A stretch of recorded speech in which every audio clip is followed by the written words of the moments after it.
Welcome to our first project for our second grading period. This project will be working on the skill of value.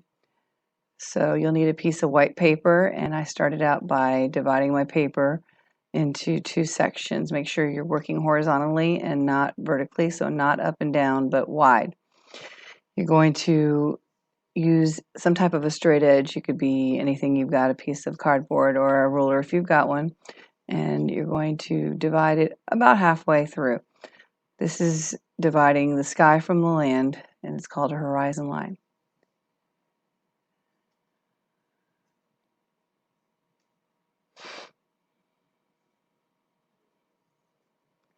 On the top of the line is where you'll have the sky, the sun, anything that would be in the air. And below the line is where your ground is. It could also be ocean or land. Anything above the line is going to either be flying or floating, and if it's not, then it needs to be grounded to the ground. That means it needs to start at the ground below that line. We'll work on that next week when we're adding our shapes to our picture. So choose a color for your sky. I like the sky when it's in the evening, when it sometimes looks like a pink or a purple or oranges or reds. So this is a purple I'm using for my sky.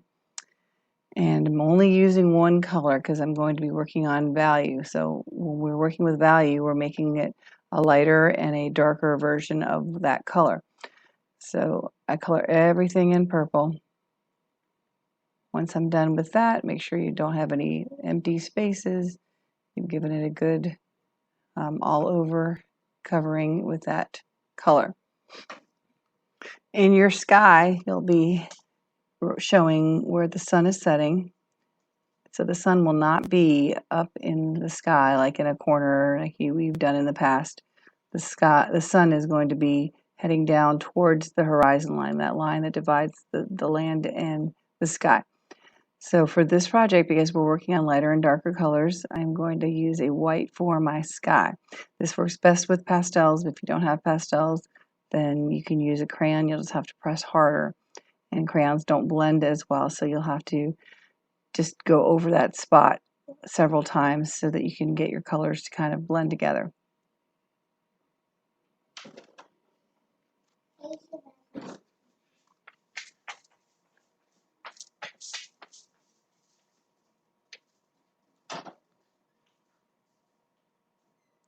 So the white on top of the purple gives us a light lavender purple.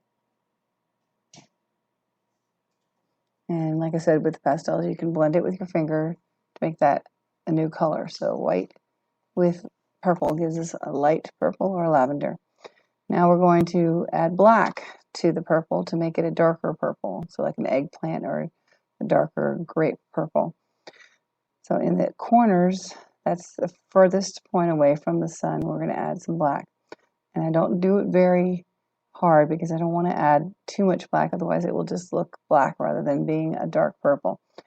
And then with my finger, I'm going to blend in the purple and the black to create a darker area. And that's the furthest area away from the sun. So there'll be more shadows there. The night will start to show in that area. It's like when the sun is setting off in the distance and you are not right close to the sun. It'll start to get darker where you're at. You'll start to see more shadows.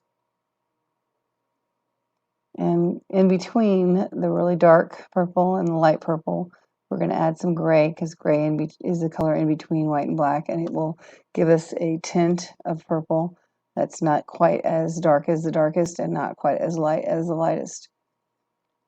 And that's going to go around the sun and leading into the dark purple where I added black.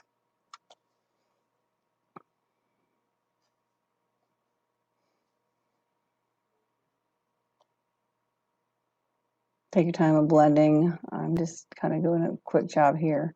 The more you blend it, the smoother your colors will be.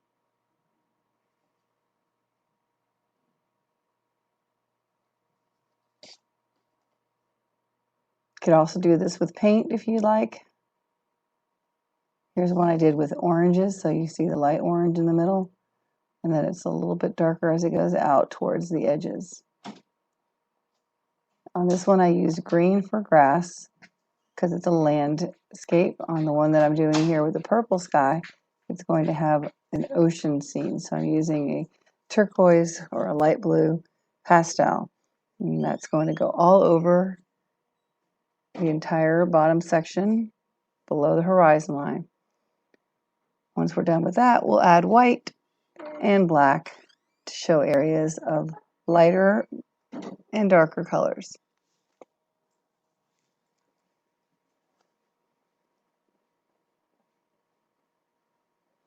Now, the lighter areas in the water will be where it's closer to the sun. So that will be closer to the line because the sun is reflecting off of that area. So I'm adding white to make that blue a light blue.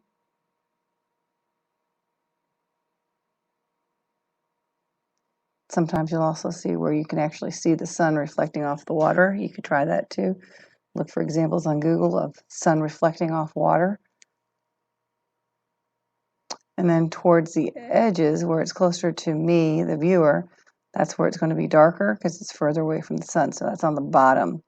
And since we're doing water here, you could even take your finger and when you're smudging the colors together, make it kind of wavy. So it adds like the appearance of water moving.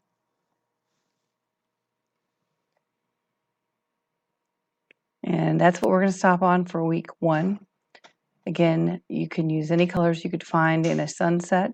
It's not going to be a bright blue sky like you see in the middle of the day, so it'll be colors you might see in the evening, oranges and bright yellows and sometimes pinks and purples. And do a Google search on sunsets and you'll see all the different kinds of colors. It could be a real life example of a sunset.